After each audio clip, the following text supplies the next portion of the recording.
A bike is composed of many interconnected systems. Pedal, chain, and gear systems all work together to move the wheel of a bike. When these elements work in balance, both the bike and the rider can stay on track. In the same way, in our world, when natural and human systems are in harmony, people and nature thrive. The same rivers that are home to salmon provide the energy that power the lights in our schools.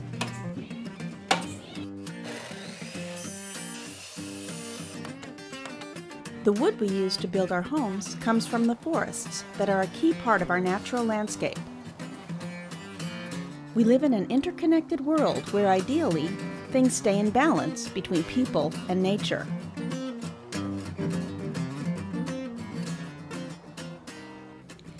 This is especially true in the Pacific Northwest, where bustling cities bursting with healthy industry, historic towns blessed with rich traditions, and major roadways that serve millions of people exist side by side with thriving forests, pristine lakes and waterways, and majestic peaks.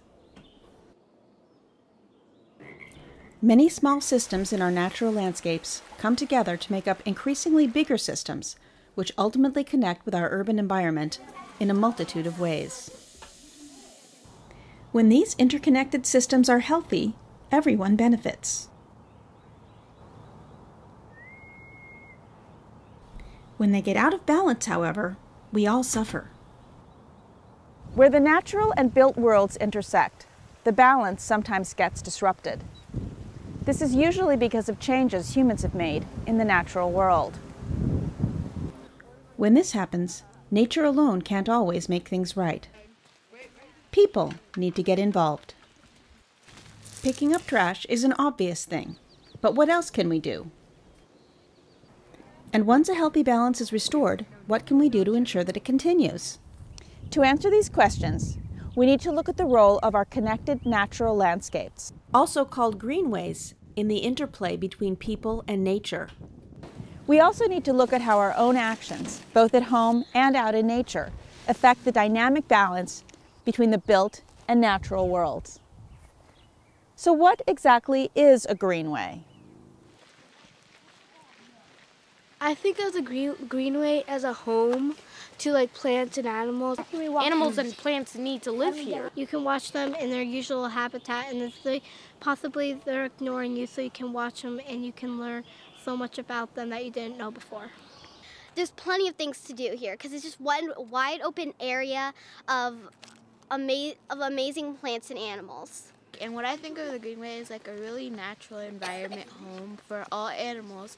And if I was an animal like a bear, I would totally live here and bring my cubs here because it's really nice here. And when I think of the Greenway, I think of nature and all the slugs, snails. There's cities and there's lakes and there's forests and there's a whole bunch of stuff like that.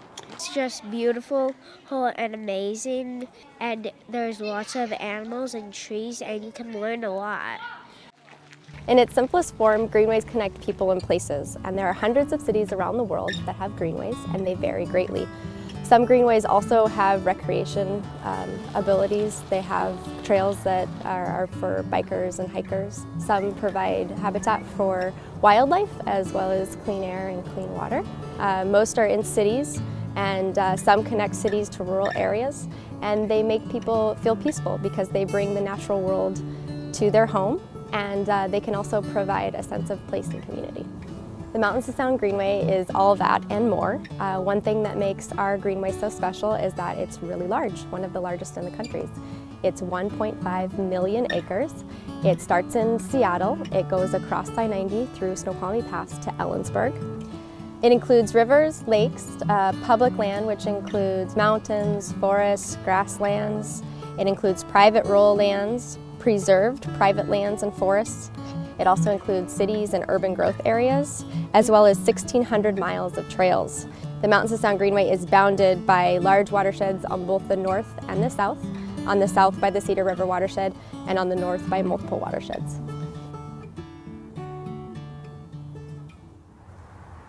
The beauty that we see along the I-90 corridor as we drive from Seattle to Ellensburg didn't happen by accident. 1.8 million people live in the Greenway.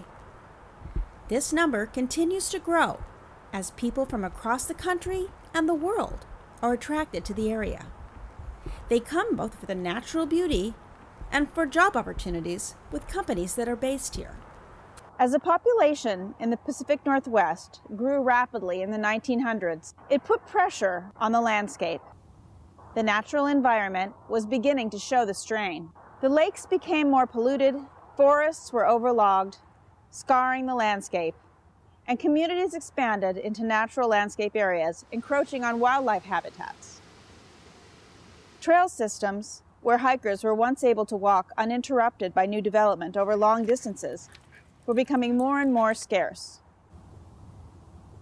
The Mountains to Sound Greenway Trust got its start about 20 years ago when a group of hikers, people just like you and me, got together and looked around and saw everything that was so important about our area, the mountains and the grasslands and the forests and the rivers.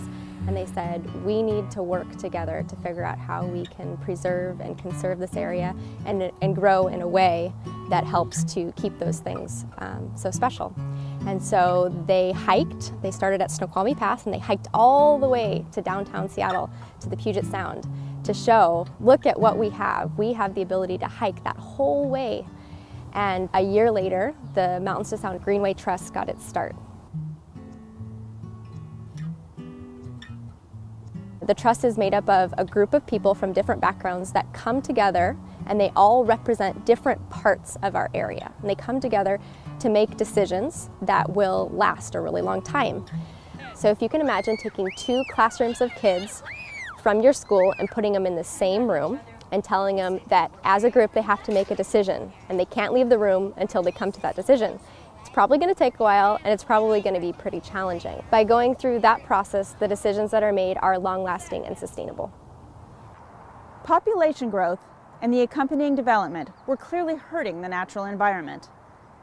Thanks to the efforts of the Mountains to Sound Greenway Trust and other concerned parties, it is much better now. One way we can measure the difference we're making is to monitor the health of our local salmon runs. Salmon are a really important species to the Pacific Northwest because they are an indicator species of an ecosystem's health. They're also called the cornerstone species, so if you have a really healthy salmon run in your streams, you also know that you have a healthy ecosystem. Salmon are a great reminder that the Greenway is also connected to other ecosystems around it. Salmon are dependent on Puget Sound or ocean ecosystems in the Pacific. The health of those ecosystems are very important to salmon survival. The Greenway is a wonderful classroom for King County students because it's right in their backyard. It's wonderful access to a natural environment, lots of different kinds of ecosystems that include waterways and lakes and forests and mountains.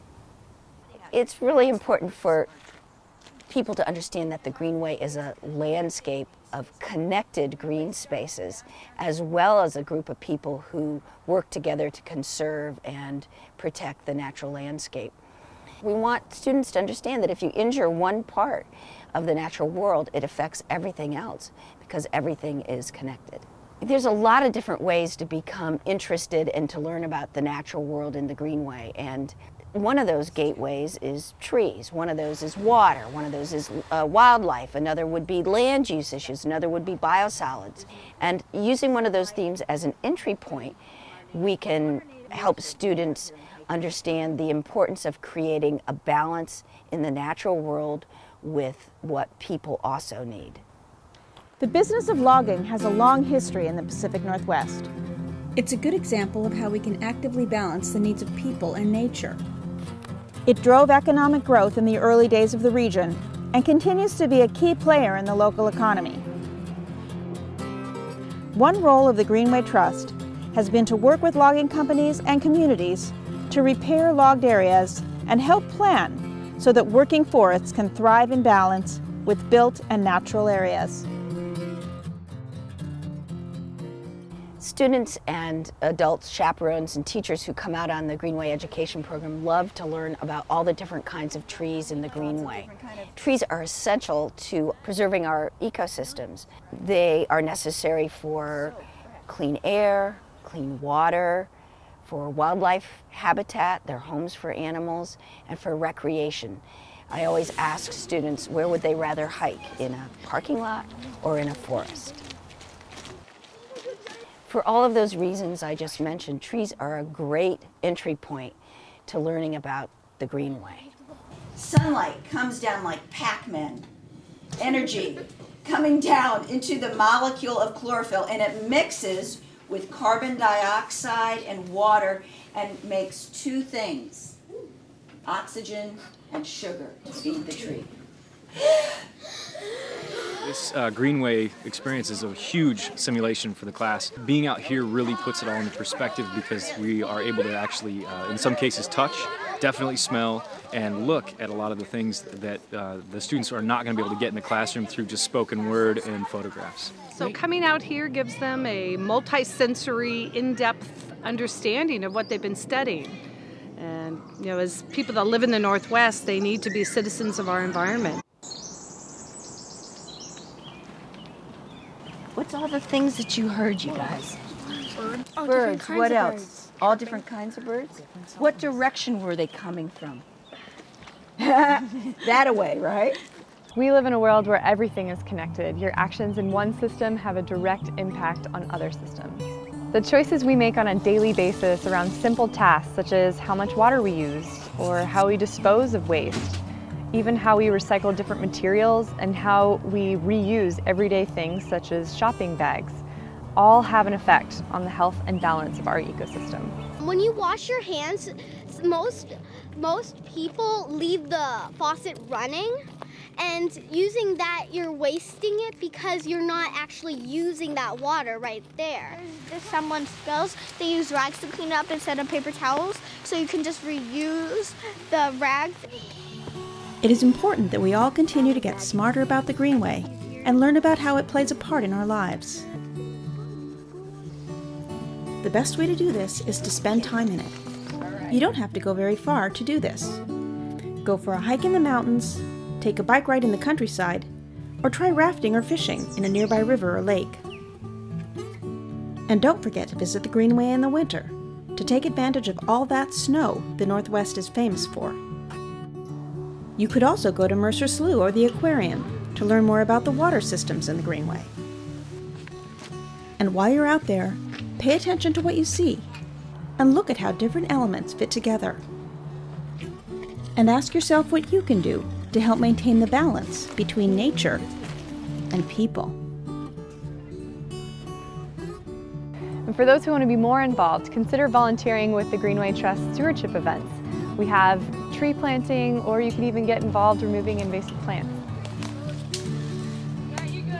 I've been taking out a lot of hanging blackberry bushes and some English ivy I've found scattered across the ground. And I love coming out and working in the Greenway. If I could do this every day, it'd be amazing.